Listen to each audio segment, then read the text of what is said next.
are probably one of the scariest days for me because it's the start of a new week. I get to look at my calendar, I get to see everything that I have to do, and you know, I just get overwhelmed. I thought it would be a really cool idea to film a vlog all about what I do as a small business owner, what I do working for myself, and this means that I'm not really going to show you all of the extra fluff. I don't really need to show you what I make for dinner.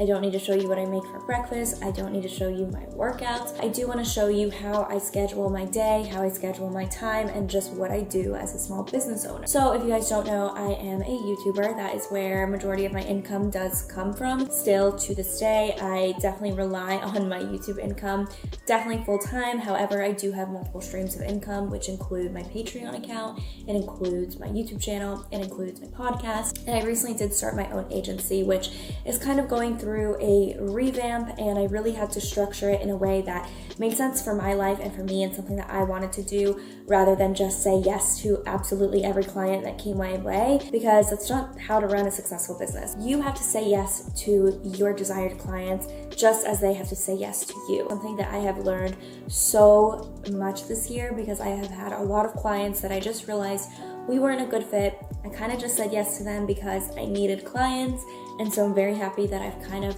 honed in, really re-strategized, realized what I like and what I don't like, and that's kind of where I'm at right now. First things first, I have to look at my Google Calendar, and I always do the weekly view, and I get to see what I have to do. So today, the good news is I really don't have that much stuff today. Mondays are the days where I try to schedule the least amount of calls, the least amount of podcasts.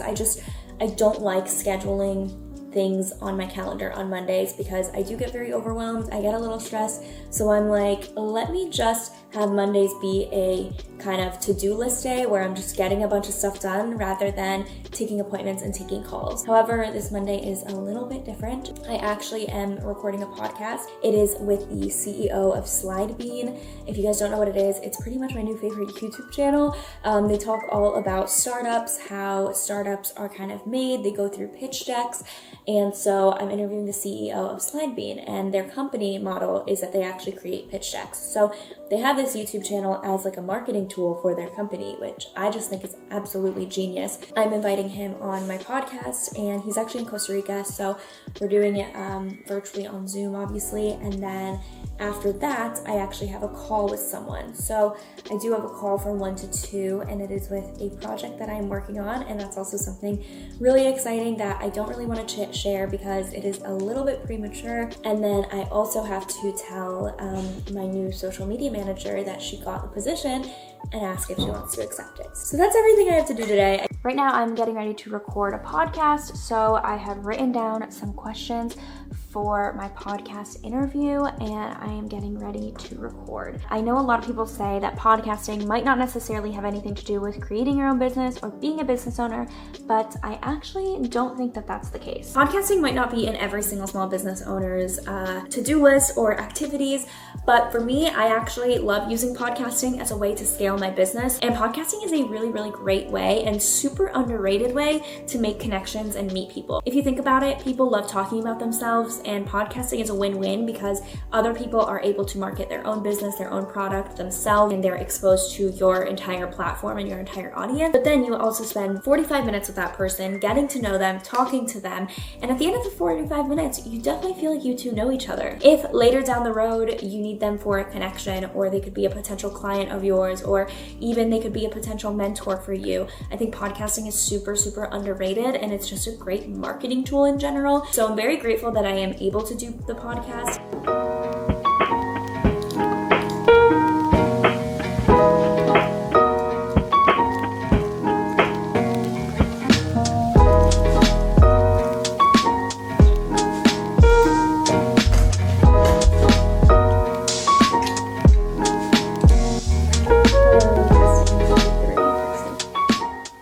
For startups and ones that are starting, what are some key pillars that you would say every successful startup should have? I think that there needs to be somebody who pushes each one of these in the right direction, right? So I just finished recording with Kaya, and it went so well. I honestly just picked his brain for an hour and it was so helpful. And this is something that just as a business owner is so important for me, is to learn from other people. I don't have an official mentor or anything like that, and I know a lot of people do recommend mentorships. Personally, I don't really know how to even go about finding a mentor. I feel like it just happens. It's not something that you actively look for, but podcasting is one of the closest things I have to mentorships because I feel like I am literally getting a lesson every single week. I learn so much from everybody, even if they are not in the same field as me, but I learned so much from Kaya. I'm so inspired, and honestly, it was so helpful just for my own business and to look at my own business in a different way and just take the advice and actually run with it. So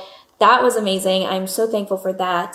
So now I'm just downloading his clips, going to put it to the drive where my podcast editor, which is Liz, edits my podcast and she gets the audio files from. So that's what I'm doing right now. And then I have another call in about 4 minutes with a new project that I am working on. I'm actually hoping to start this tech startup, which I've never really said before. That is kind of what the secret project is. I don't want to give too many details right now, but does go hand in hand with my agency, and it's a problem and a pain point that I have personally felt, that people on my Patreon have felt, and that I have noticed is a pain point with my clients at the agency. And I'm hoping to create a tool that kind of solves that issue. Talking to Kaya was just really helpful, and it was really interesting seeing how his journey to becoming an entrepreneur happened. I mean, he had a company that failed. It didn't succeed and he had to shut it down, and he had to shut down a business. But because he shut down that business, he had come up with this new business from the lessons that he learned from this old one. He noticed some new pain points that he had in that first business, and then he created Slidebeam, which is really successful today. And he was even saying they've raised $800,000 in their first round of, I think, raising capital, which is crazy. So I think it's just really, really interesting, and it's something that I just needed to hear. It was really, really helpful for me. Yeah, I am looking into doing something like that. So right now I have a call with the people developing it and with the designers for it. So it's really cool because I'm working with people from NC State, and I always want to get back to my college because I felt like they just helped me so much, and they have so many resources that I want to use one day, and I want to give back to the school that my alma mater. So I am actually working with people that also went to NC State. They're based in Raleigh. So yeah, that's what I'm about to do. About to jump on another Zoom call and talk with them. How are you? Good. How are you? Good. Is it just us three, or are the rest of them also joining? I think Connor said he was going to join. Okay, cool. Thanks for sending that over to me, the Google Doc. Yeah, did you have a chance to look at it? Yeah, I looked over it really quickly because I had a podcast at 12, but I looked over a bunch of the questions.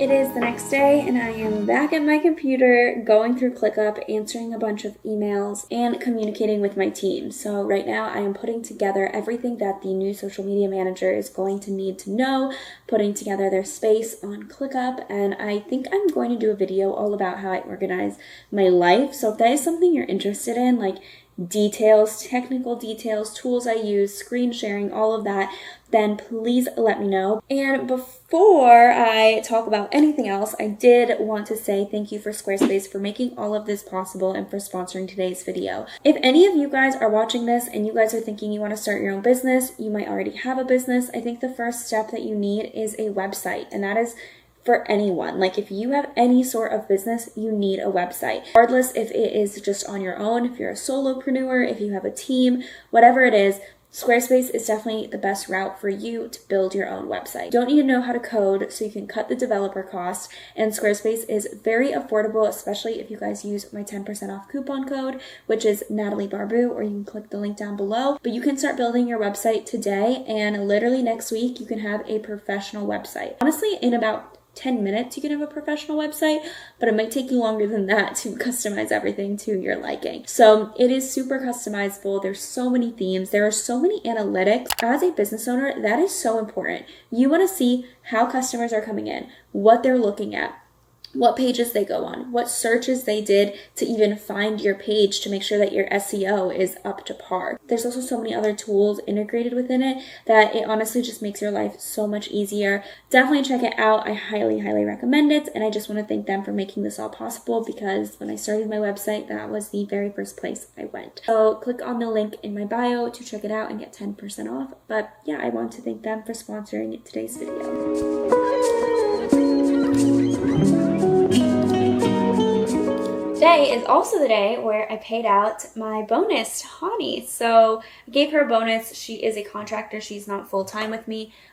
She is part-time, but I wanted to give her a little Christmas gift for working so hard with me over this past year. I seriously could not have done what I have been doing without her help. She has been one of the just best people to work with, and I truly cannot imagine running the agency without her. Last night was a pretty late night. It's pretty difficult for me to juggle YouTube, agency stuff, podcasts, but kind of like I said yesterday, everything is very intertwined and everything kind of helps each other out or has a reason and a purpose. It's kind of like this big machine and it all has its parts and they all work together well, but they're all very individual as well. So today, this morning, it's 9 a.m. and I am looking at my calendar. So today I have my first meeting of the day at 10 a.m. It's a copywriting kickoff meeting. So I just hired a copywriter. This is just for one project. She's not on staff or anything like that. It's just like a freelance hire that I did for one specific need that I have. And I'm really excited to talk to her. I've talked to her previously and I just felt like we had a very good connection and she really understood my vision and my goals, which I feel like when you're dealing with a copywriter, that's incredibly important. And that's something that I've realized lately is that for me, one of the biggest things that I do is manage a team and then kind of delegate. I just feel like a lot of my job does require managing a team. While I'm very much in my job as well and in the business, I kind of am like 50-50, where 50 it's managing and then 50 it's actually in it, because I am such a small business and I'm really just trying to kick the feet off the ground. Like, it's not anywhere near being like big right now. I definitely have to work in it, but I also have to manage, because that's something that in order to scale, I feel like you need to have the right team around you. So even hiring people for freelance and stuff like that, I think is really important. So I just hired a copywriter for this project that I'm working on, and I'm about to meet up with her. Actually taking over someone's Instagram account. I have this meeting. I have a podcast that I am being interviewed on, which is another great marketing tool. And then I also have a call with someone else and a catch-up call with Hani because of scheduling things. We had to reschedule that from yesterday. So this vlog is a lot of talking, but I hope that it kind of explains what I do. And as for YouTube, I am pretty much almost done for the week. I scheduled out my content and for the next 4 videos or 3 videos. So I'm pretty ahead of it. I kind of like batch doing that. Like yesterday, I'm glad that I just got all the YouTube stuff done and out of the way.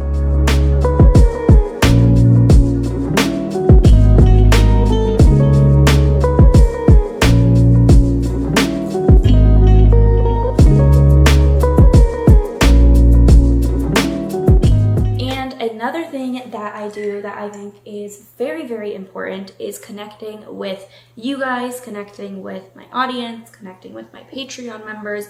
That to me is one of the most important things. So I have a Slack group for the Patreon where every morning, or okay, that's a lie, it's not every morning. I try to do it every morning, but realistically it's really not. I go in there and I read what everyone's saying, I respond to the threads, we chat. It's just like a nice good morning and like catch up. So that's been really nice. So yeah, that's what I'm just doing right now, just talking to you guys on Slack. And I love Slack. I think it's super, super helpful.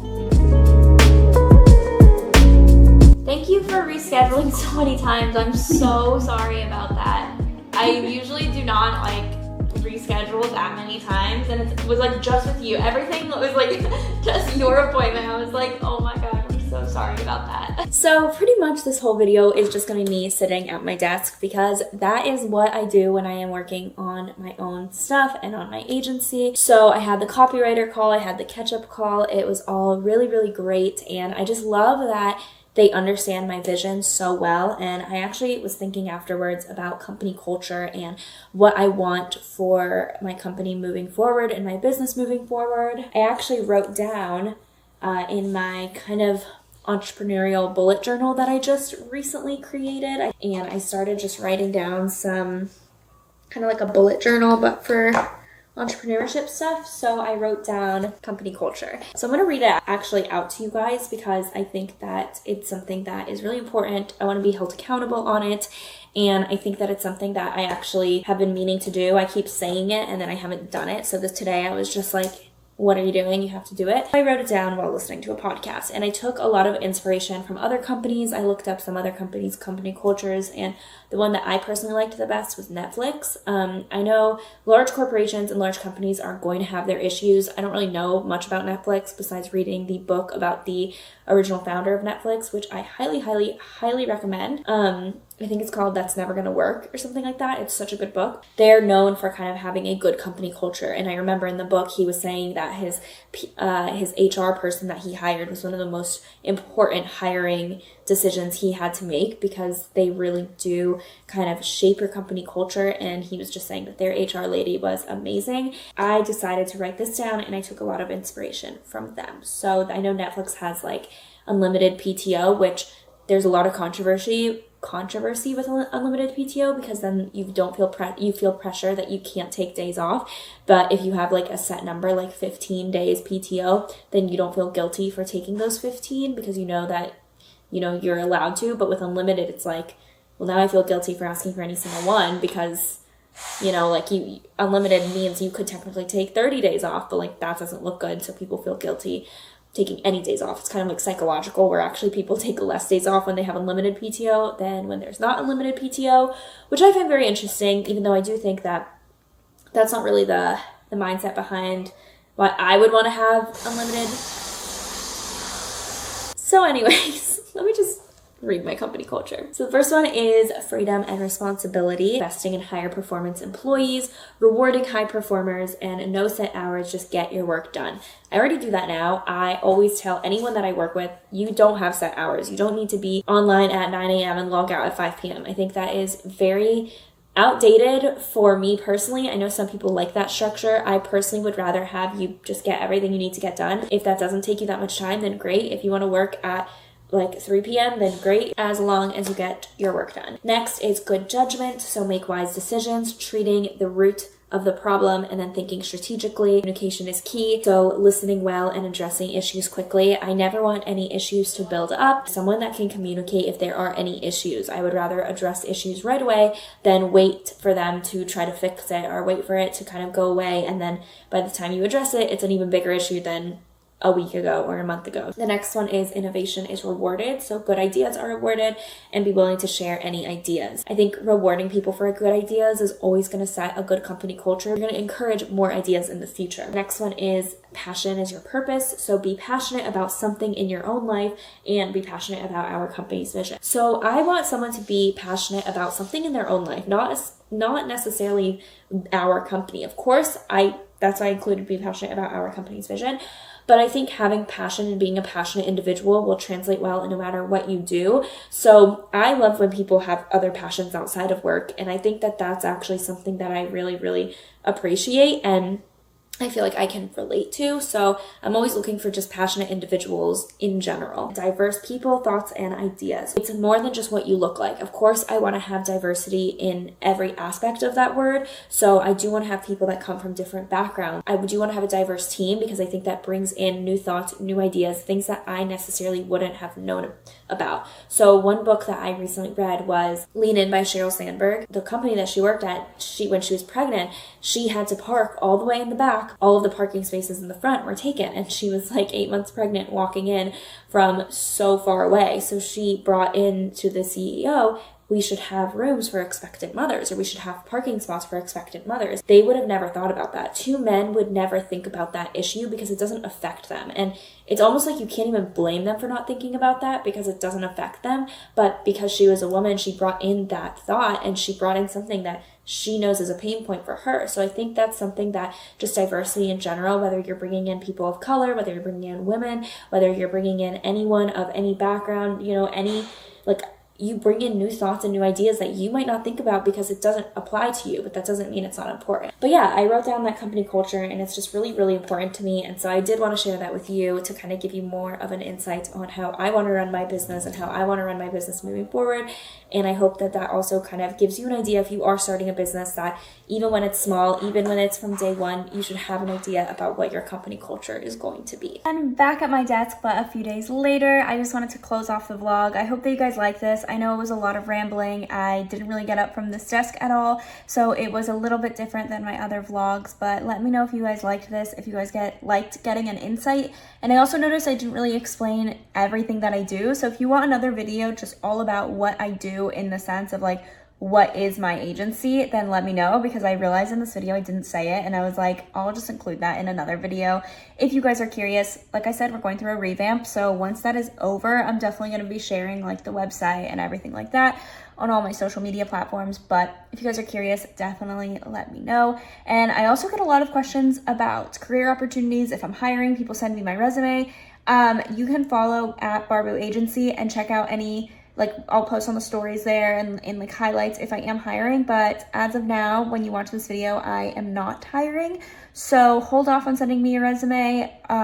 Send it once I am hiring, but you can follow that account if you guys want to keep updated. So yeah, I just wanted to say that because I do get a lot of questions, and I constantly get resumes to my inbox, but I do want to be transparent. I really don't look at them until I need to hire, and when I do need to hire, I just post something on the story, and I don't really look back too much at old resumes unless there's one that really stuck out in my head. So yeah, that's just the best practice, is to follow the Instagram account, Barbu Agency.